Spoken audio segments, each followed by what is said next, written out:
Hi, Jane. Barry here. Sorry this is a bit rushed, but I need you to fax me a document urgently. No problem. What do you need? That report I've been writing on recruitment. I haven't printed it off, but you'll find it on my computer. I called it Jobs Plan, all one word, okay?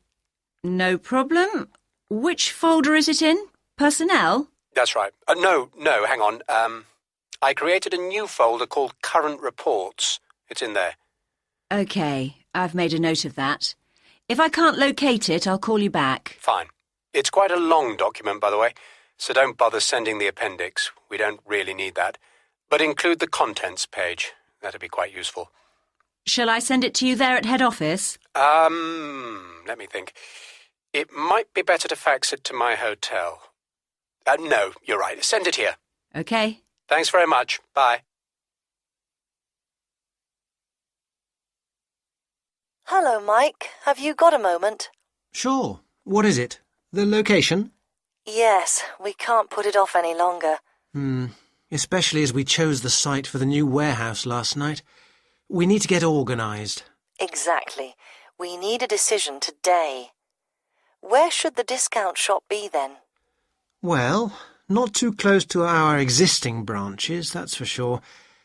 I think it'd better be in the out-of-town retail centre.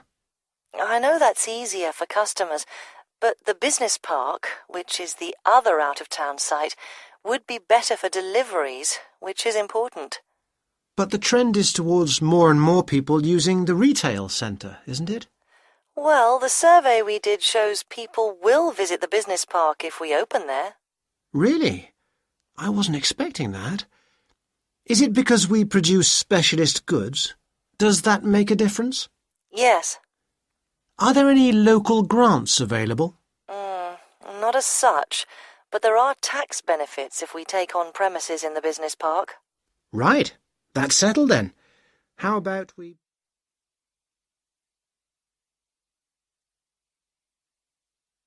Hi, it's Emily Parker in marketing. I was at the Carlton Hotel yesterday for a sales training meeting.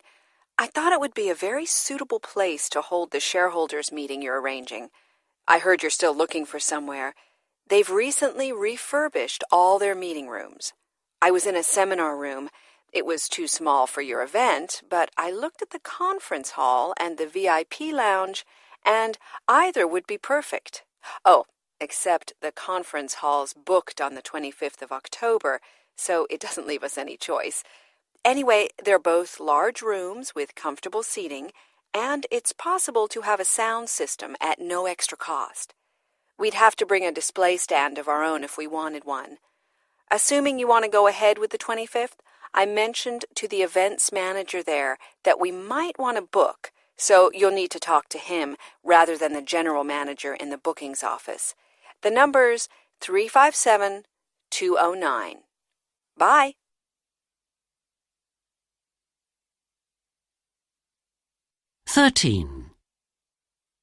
No matter how much confidence you have in the person you're entrusting a task to, I think there's a crucial element to delegating that's often forgotten.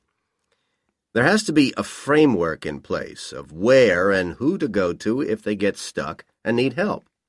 I know, as a manager, I'm used to dealing with tasks all by myself. But when I'm delegating to juniors, I always remind myself that not everybody is as independent as me.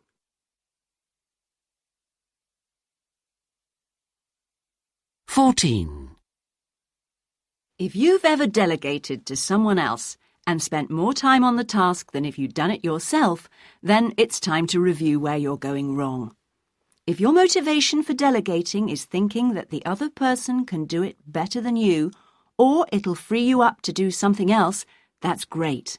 But delegation isn't an easy way out. So if you're just being lazy, or the task seems too small to concern yourself with, always do it yourself.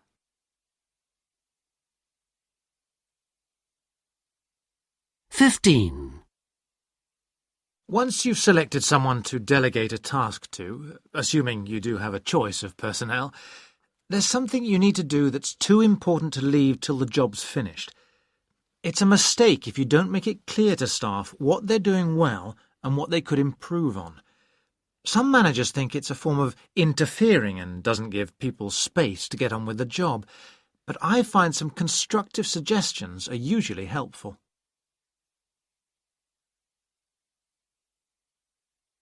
16. When you give someone a task to do, there's not much point in simply listing the particular difficulties involved in carrying it out.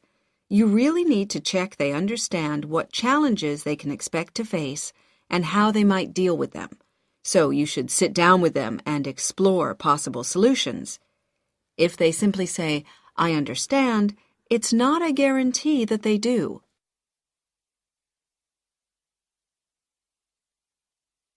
17. Once you become an effective delegator, you'll be talked about by those who see what you and your team can achieve. And as for team members, well, they'll appreciate the trust you place in them and the support they've received from you. But until you reach that point on the learning curve, keep telling yourself not to give up whenever it doesn't go to plan. I've certainly had some disastrous attempts at delegating in my time.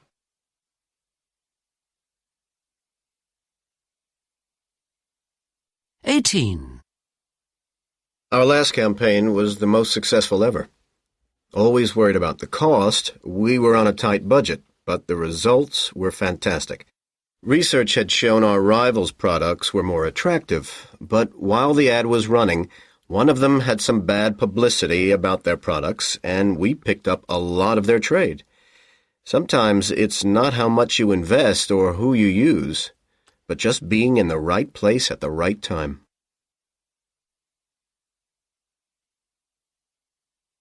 19. Last year's TV campaign took the market by storm. In the past, we'd depended heavily on sending out samples to customers.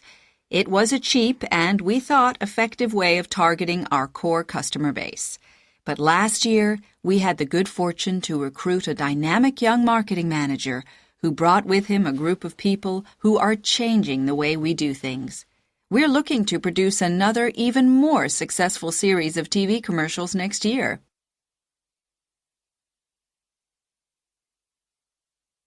20. Spend money to earn money. That's been the philosophy of our organisation for years.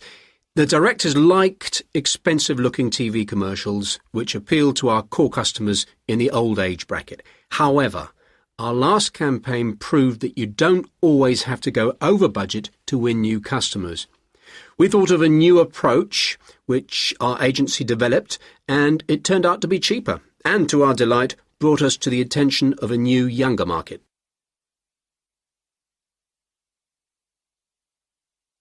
21. Successful TV campaigns can be costly, and good market research is absolutely vital. We've always researched thoroughly before a campaign, but there's something else which was the key to last month's success. Although some people attribute it to our main rival's bankruptcy, it was the fact that we found a management group who we brought in to recommend ways of improving our marketing that really helped. A suggestion to use a TV campaign to advertise in-store promotions and mail-order facilities paid off handsomely.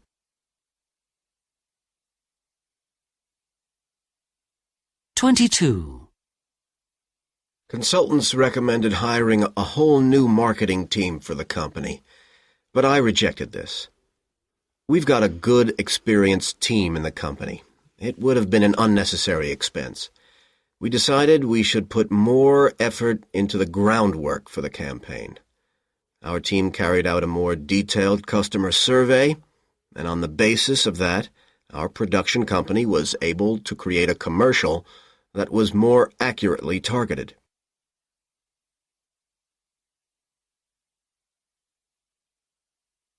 And today, we're talking to Brett Porter, whose company developed the hugely successful all-weather maps called Rainaway.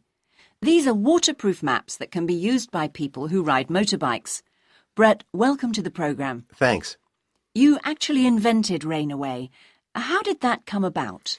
Well, anyone, like me, who rides a motorbike, understands the problem of ordinary maps falling to pieces when it's raining or windy. There are 3 million bikers just in the UK who I knew would be willing to pay for a solution to this problem. Nobody had ever produced something like Rainaway. I'd assumed it couldn't be done, that the costs were too great. But I was disappointed that my needs as a consumer weren't catered for, and people I knew kept encouraging me to develop and produce it as a business. Was establishing the company difficult? In fact, I already had my own company, a motorcycle courier firm, but this was completely different and involved setting up a new business. What I'd learned about pricing didn't seem to apply. I'd never dealt with a product as such, but I knew I understood the market better than most. If I could make the product, I'd be meeting a demand. However, knowing where to sell and how to get it into the shops was another matter. I see. But I was convinced the business would grow fast. I even entered the European Awards scheme for ideas for business startups. It had a first prize of 100,000 euros worth of software from Kroner Consulting. The awards were sponsored by Alliance Business Bank, and because I made the final shortlist, I was offered a 2% interest loan from them if I needed it. They organized a dinner for everyone on the shortlist, and I happened to get chatting to their senior business consultant, who gave me some invaluable financial advice. It really helped get me started. Did you do any trial production of the maps? Yes, I knew what they should look like, a strong cover and small enough to flick through quickly. But trials took 6 months. The difficulty was we had to use a really tough kind of plastic for the cover, and this had to be fed into the printer sheet by sheet, fine for a small output, but absolutely no good for large-scale production. Did you have any trouble persuading a printing company to make Rainaway? I thought I would. It wasn't really in a printer's interest to make a long-lasting product. The real difficulty, though, was my lack of a track record. They thought I was just planning a one-off print run or a very small-scale operation, which wouldn't be very profitable for them. Once I'd persuaded the boss of one firm that wasn't the case, he seemed willing to take a chance. Do you use someone else's maps to make Rainaway from? Yes, we use Hearn Publishing's. Of course, given they know they're a crucial supplier, there's a danger in a few years they might want to buy us out. But in the meantime, I have a protected trademark, and the people at Hearn Publishing realize it's better for them to let me use my knowledge and contacts to establish the business. The alternative for them would involve spending money on producing a rival product, which I know they would be reluctant to do. You must be pleased with Rainaway's performance. Absolutely. We launched Rainaway in September 2001 and sold 200,000 maps in the first year alone. In the last couple of years, the company turned over in excess of £700,000, our best result so far, which isn't bad when you consider our maps retail at £10 to £24 each. Very impressive. What's next for Rainaway? Do you plan to extend your range? I already have plenty of other ideas for the longer term, but that's all I can say for now. I've been devoting a lot of time recently to facilitating expansion by setting up a call center to deal with mail order sales. That's just opened with a staff of 25. I now need to concentrate on our advertisements. They've been very popular so far, but it's tough coming up with new ideas to continue to attract attention. I wish you luck.